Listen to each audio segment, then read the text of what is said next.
Hello दोस्तों, आप सभी का मेरे YouTube channel GK comma maths में स्वागत है। आज हम भारत की ऐतिहासिक लड़ाइयों के बारे में पढ़ेंगे। इस वीडियो को लास्ट तक देखिएगा, लाइक सब्सक्राइब और शेयर कीजिएगा। सब्सक्राइब कर घंटी को जरूर दबाइएगा, दोस्तों को भी शेयर कीजिएगा। फेसबुक, व्हाट्सएप, इंस्टाग्राम पर भी इसे शेयर कीजिएगा। तराई का युद्ध 1191 ईस्वी में लड़ा गया था पृथ्वीराज और मोहम्मद गोरी के बीच, जिसमें पृथ्वीराज ने मोहम्मद गोरी को हराया था। फिर द्वितीय तराई का युद्ध हुआ 1192 में। इसमें मोहम्मद गोरी और पृथ्वीराज के बीच हुआ। फिर मोहम्मद गोरी ने पृथ्वीराज को हराया। इतिहास में एक सबक लेने वाली बात है। पृथ्वीराज ने अपने दुश्मन मोहम्मद गोरी को प्रथम तराई के युद्ध में हरा दिया, लेकिन उसे जिंदा छोड़ा, जिसका परिणाम हुआ कि मोहम्मद गोरी फिर लौटा और पृथ्वीराज को हराकर इसकी हत्या कर दी।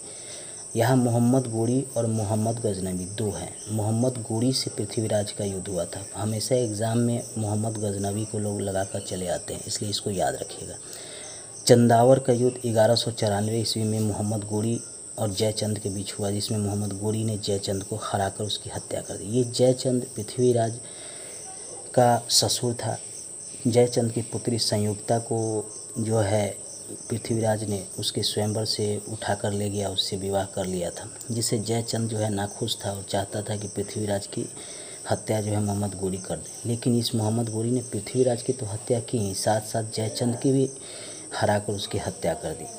पानीपत की पहली लड़ाई 1526 ईस्वी में लड़ा गया था बाबर और इब्राहिम लोदी के बीच। यह इब्राहिम लोदी दिल्ली सल्तनत का शासक था, दिल्ली पर शासन था इसका। इसके जो चाचा थे वह इससे नाखुश थे, इब्राहिम लोदी से, और उसने बाबर को आमंत्रित किया युद्ध के लिए। बाबर आया, इब्राहिम लोदी को हराया और दिल्ली पर अधिकार कर लिया।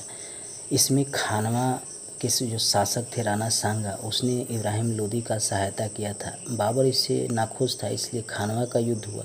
क्योंकि राणा सांगा भी दिल्ली पर अधिकार करना चाहता था, बाबर भी, जिसके कारण दोनों के बीच युद्ध हुआ 1527 में।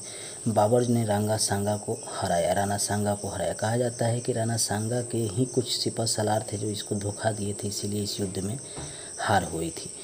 चंदेरी का युद्ध 1528 ईस्वी में बाबर और मेदिनी राय के बीच हुआ, जिसमें बाबर विजयी रहा और मेदिनी राय की हार हो गई।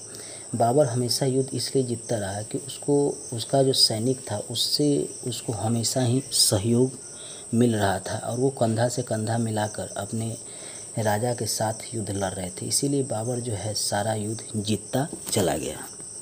अगला युद्ध घाघरा का युद्ध था, जो 1529 ईस्वी में बाबर एवं अफगानों के बीच हुआ था, जिसमें बाबर ने इन अफगानों को हराया था। हमेशा ये प्रश्न में पूछा जाता है। अगला युद्ध जो था चौसा का युद्ध था, जो 1539 ईस्वी में शेर शाह एवं हुमायूं के बीच हुआ था, जिसमें शेर शाह ने हुमायूं को हराया था। ये हुमायूं बाबर का पुत्र था। बाबर की मृत्यु होने के बाद हुमायूं गद्दी पे बैठा, लेकिन ये थोड़ा कमज़ोर था, क्योंकि जो सत्ता थी उस समय संक्रमित अवस्था में थी, यानी जो सत्ता थी उस पर हुमायूं की पकड़ नहीं थी, और जिसके कारण जो है शेर शाह ने इसका लाभ उठाया और शेर शाह ने हुमायूं को हराया। कन्नौज का युद्ध 1540, शेर शाह ने फिर हुमायूं को हराया। अब यहाँ से हुमायूं जो है चला जाता है ईरान। चूँकि शेर शाह ने दिल्ली पर कब्जा कर लिया, इसलिए हुमायूं को अपनी जान बचाने के लिए ईरान जाना पड़ा। बाद में फिर यह लौटता है। पानीपत का दूसरा युद्ध 1556 ईस्वी में होता है, जिसमें अकबर एवं हेमू के बीच यह युद्ध होता है। क्योंकि हुमायूं जो है अब दिल्ली सल्तनत पे आकर कब्जा कर लिया दिल्ली पे, और अकबर शासन बना। अब अकबर जब शासन बना तो उस समय हेमू जो था उसके बीच जो है अकबर का युद्ध हुआ, जिसमें हेमू की हार हुई। हेमू को अंतिम हिंदू शासक माना जाता है और 14वां विक्रमादित्य की उपाधि इसी हेमू ने लिया था। इतिहास में इसके बारे में बहुत चर्चा है, हम आगे पढ़ाएंगे। अगला जो युद्ध था वह था तालीकोटा का युद्ध 1565 ईस्वी में। विजयनगर साम्राज्य को बहमनी साम्राज्य तथा कुछ अन्य साम्राज्य ने मिलकर हराया था। विजयनगर साम्राज्य की इसलिए हार हुई क्योंकि दक्षिण में यह इकलौता हिंदू राज्य था, जिस पर वहाँ के जो अगल बगल में मुसलमान थे वह कब्जा करना चाहते थे। इसका परिणाम था कि 1565 ईस्वी में विजयनगर साम्राज्य का अंत हो गया तालीकोटा के युद्ध में। अगला युद्ध हुआ हल्दी घाटी का युद्ध 1576 में अकबर एवं महाराणा प्रताप के बीच, जिसमें महाराणा प्रताप की हार हुई।